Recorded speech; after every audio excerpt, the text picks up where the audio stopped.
Tonight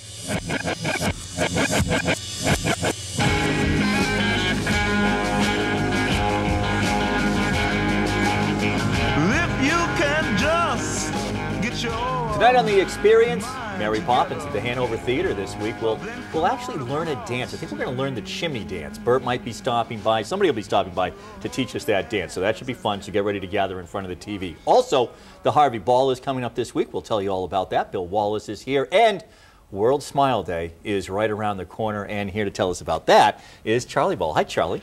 How are you? Hi, good. So World Smile Day. How many years now? This would be World Smile Day 14. 14, wow. Yes, 1999 and forward. Yeah. Amazing. You know, I mean, it's kind of gone around the world, of course. World Smile Day beginning right here in Worcester. This is where Smiley was born.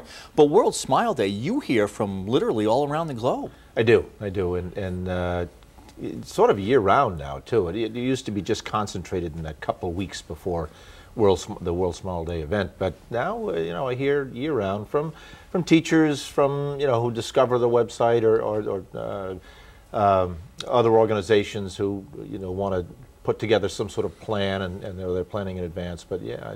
Now, really World Smile Day, the day itself. I think we've all heard the story about how your father, you know, created the smiley face, and the fact that he is, you know, felt that no one should really be profiting from it. Now, of course, lots of people have profited from it, but he felt that, you know, that wasn't really why he created it. Why did he create World Smile Day? Well, he had an idea. What he used to say his other good idea, Smiley being the first one, to sort of take Smiley back to its roots. It was created in the spirit of kindness and happiness, and locally, of course, good morale. And he thought, well, you know, perhaps what we could do is take Smiley back to its roots and devote one day each year, just one day each year, a very modest beginning, to kind acts and good deeds and smiles, and use the smiley face as the icon for the day, as the symbol for the day. And so World Smile Day was born, and he put it on the first Friday in October each year, and there it has remained. Now, this year coming up, you've actually, last year Ringling Brothers was involved. This year Ringling Brothers is coming back to Worcester. Are they involved again? Yes, they are. Oh, great. Yes, they are. We're going to have a big event out on the Common, starting at around 10:30 on that Friday, October 5th. Weather permitting. If the weather's truly horrible, we'll be doing some sort of an event inside at the DCU. Right. But we're just planning on good weather in any event. And yes, there'll be an elephant and clown parade to the Common. There'll be an elephant brunch right around 11:30, 11:45 or so, led by the ringmaster. And there'll be some as they say, some clowns, some acrobatics and that sort of thing. And it worked so well last year. We had a great time. And it was a huge crowd. It'll probably be an even larger crowd this year as this gets to be more and more the routine, and people come down to the Common.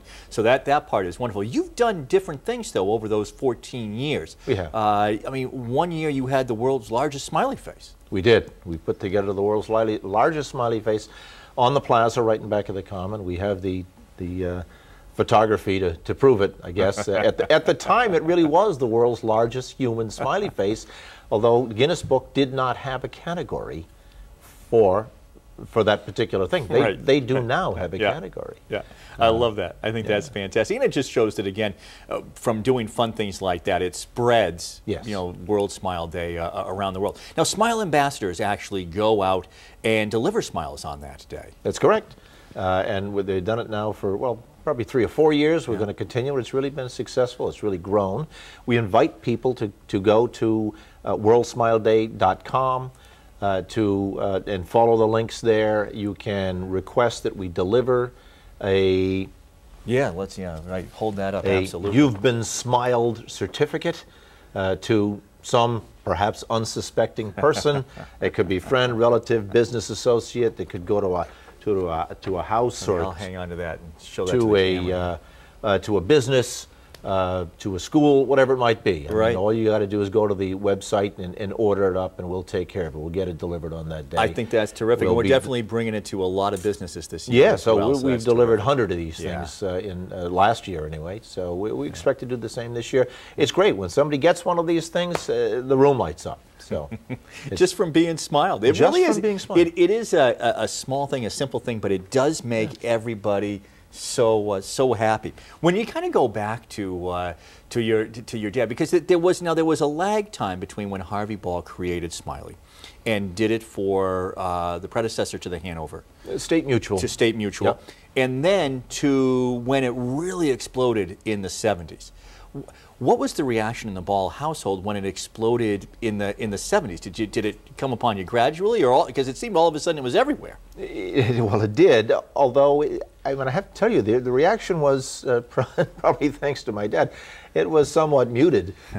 He viewed it as I mean, with some amusement, first of all, that it would get as big as it did. He was pleased with that, but he really did view it as just sort of a graphics art job well done. I mean, he had a task to do for State Mutual. He did it.